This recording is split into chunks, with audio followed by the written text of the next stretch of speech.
గురుగారు ద్రోణాచార్యుడు విలువిద్యకు గొప్ప గురువు. అటువంటి ద్రోణాచార్యుడు యుద్ధ రంగంలో అంత దారుణంగా ఎలా మరణించాడు?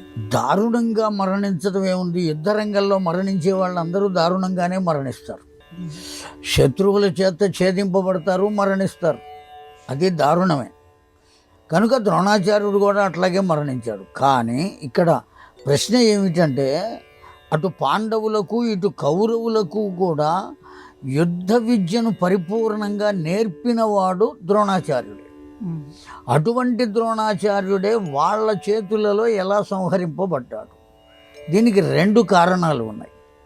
ఒక కారణం, ద్రుపద మహారాజు ఒకానొక ద్రోణాచార్యుణ్ణి సంహరించగలిగినటువంటి కొడుకు కావాలి అని సంకల్పం చేసి యజ్ఞం చేశాడు.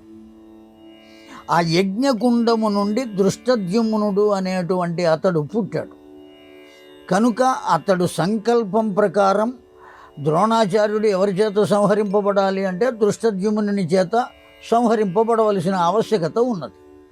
అతడు ఆ సంకల్పాన్ని చేసి యజ్ఞం చేశాడు. కనుక ఆ హోమకుండం నుంచి వచ్చినటువంటి ఆ దృష్టద్యుమ్నుడు అతడు తల్లి గర్భం నుంచి పుట్టినటువంటి వాడు కాదు. ద్రౌపదీదేవి ఎట్లా అయితే హోమగుండము నుంచి వచ్చిందో దృష్టద్యుమ్నుడు కూడా అట్లాగే వచ్చాడు.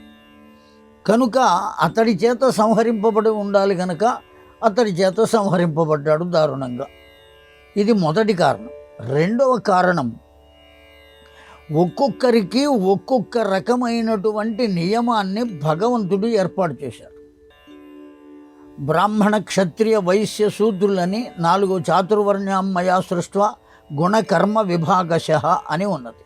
దీంట్లో మొదటి వారైనటువంటి బ్రాహ్మణులు యజన, యాచన, అధ్యయన, అధ్యాపన, దాన, ప్రతిగ్రహణ ఈ 6 కర్మలు తప్ప 7వ కర్మ చేయరాదు. ఎంత విలువిద్య తెలిసినా ఏం చేసినప్పటికీ కూడా తనకు తెలిసిన విద్యను తన వద్దకు వచ్చిన వాళ్లకు చెప్పాలే కానీ తాను ఆ విద్యను అనుసరించి యుద్ధంలో పాల్గొనరాదు.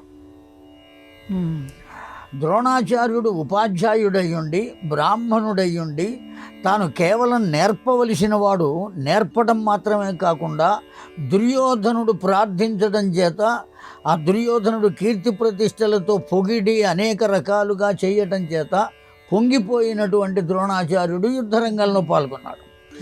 మీరు చెప్పినట్లుగా దారుణంగా మరణించవలసి వచ్చింది.